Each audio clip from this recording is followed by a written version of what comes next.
This copyrighted telecast may not be reproduced, retransmitted, or used in any form without the authorized written consent of NASCAR Broadcasting. NASCAR would like to thank all of our loyal fans for your continued support, and we hope you enjoyed today's broadcast. Here's the 26 car. You guys just commented how the car of McMurray was hopping, coming off of turn one down there, up and down and bouncing on that bottom groove. Now he's off the racetrack. He didn't have any damage, real damage. It looks like he may have just folded that tires on it here. That front end. He might have folded it under there getting out of the grass. Yeah, right now Larry Carter. Right, hit the mud. Larry Carter's going to have to work on the front valence of that car, bend it back out so he's got maximum downforce. It looks like Larry's looking and having a conversation right now with Jamie about it. Also his pit crew. Let's get 4 tires in this thing. Back in the turn. Look at the distance. Upper right side of your screen. You see him get out of shape. Well, you know what he did, guys? He was way up in the middle of turn one, about the second lane, maybe a little higher. And he got the right rear up into that gray, that real dirty part of the racetrack, and the car just got off. And speaking of how a nose can impact a car, and running a year ago, Casey Kane had a series-leading 6 wins. Well, we got one car was showing smoke sliding sideways. We'll get back to that again. Jamie McMurray for the second time today. But this time it's coming out of turn 3, and that will bring out caution number 3. Guys, we just saw right at the tail end of our video there, I saw the car get loose. He got a little help from the 40 car. Yeah, he got aerodynamically loose, though, and it looks like the 26 got tagged when he just couldn't hold on to it. Yeah, that's a little more than aero loose. Turn 3. He gets into turn 3, guys, just flat, gets loose and spins it around. Does a great piece of drive and doesn't hit anything. And Andy says that he thought he had a right front tire going down, but on that pit stop, I didn't see anything down. I don't think it didn't look to be that he had a tire down, but his car was really loose. I think maybe they had adjusted the car on that pit stop, and it might have just been a lot looser than it was. Welcome back to Pocono Raceway here in Long Pond, Pennsylvania. We are under caution once again for the 5th time today, coming out on lap 137. Greg Biffle having his troubles. We'll show you what happened just a moment ago with the 16 car. It's like Biffle gets on the outside lane, not where you want to be. Gets up on that dirty part of the racetrack with no grip and loses it and spins. But here's what he did good. Hold the brakes down.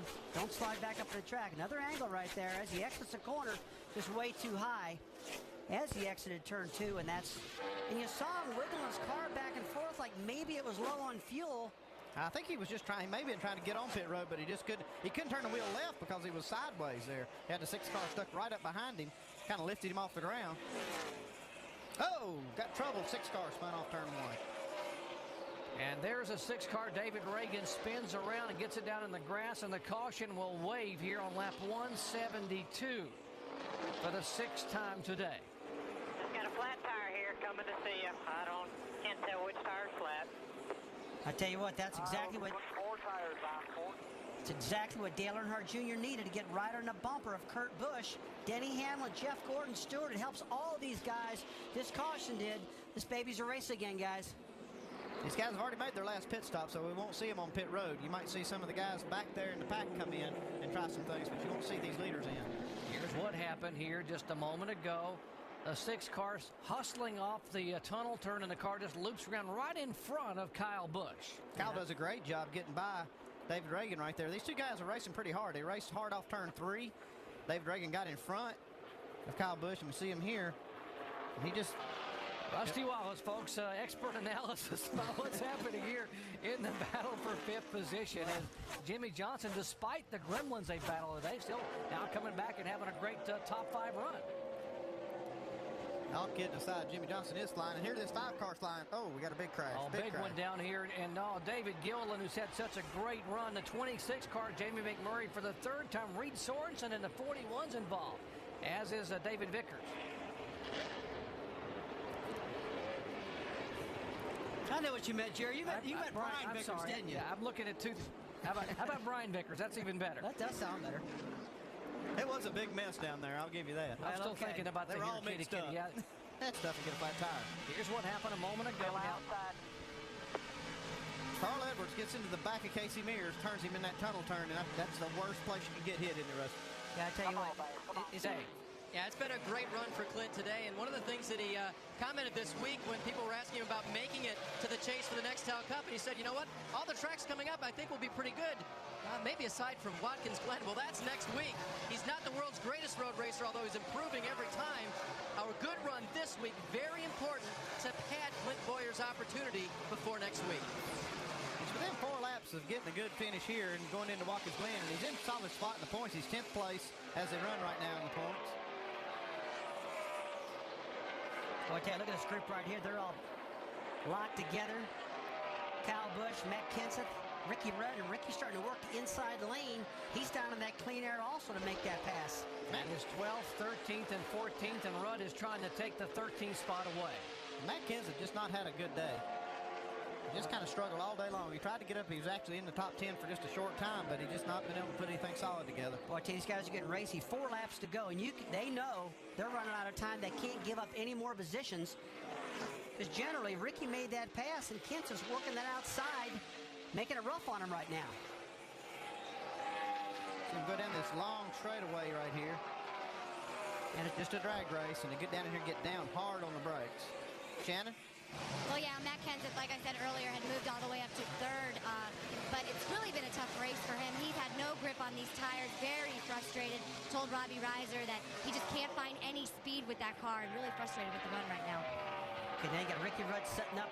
Kenseth's going into the tunnel turn right now, and this is the position you want to be in. Ricky is.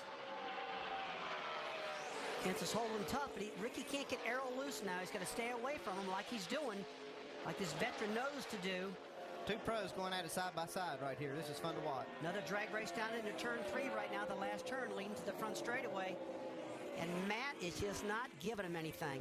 2 laps to go right now. Nobody's giving nothing. A lot of experience between these 2 drivers, and now Ricky Rudd able to get enough grip up off the corner to get the spot away. Finally just took it away from Matt Kenseth. Matt finally just said, okay, you can have it.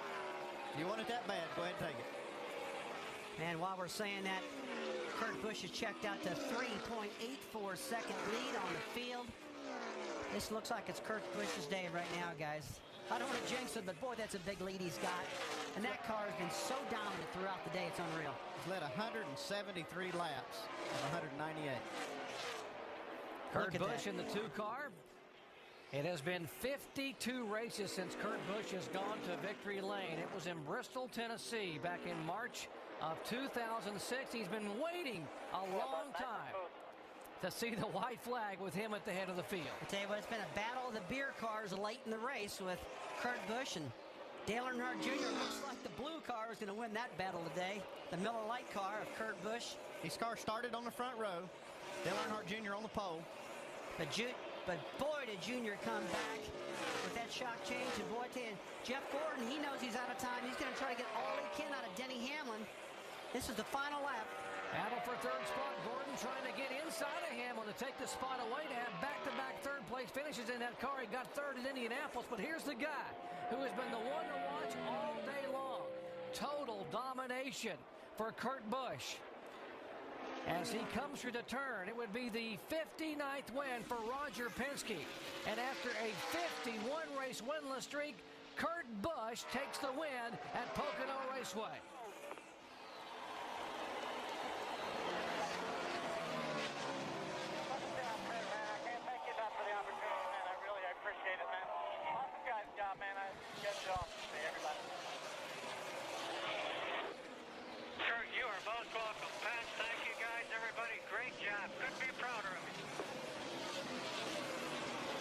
He becomes just the 2nd Dodge to win in 2007, joining Juan Pablo Montoya in the Ganassi Sabates car that won at Infineon. This copyrighted telecast may not be reproduced, retransmitted, or used in any form without the authorized written consent of NASCAR Broadcasting. NASCAR would like to thank all of our loyal fans for your continued support, and we hope you enjoyed today's broadcast.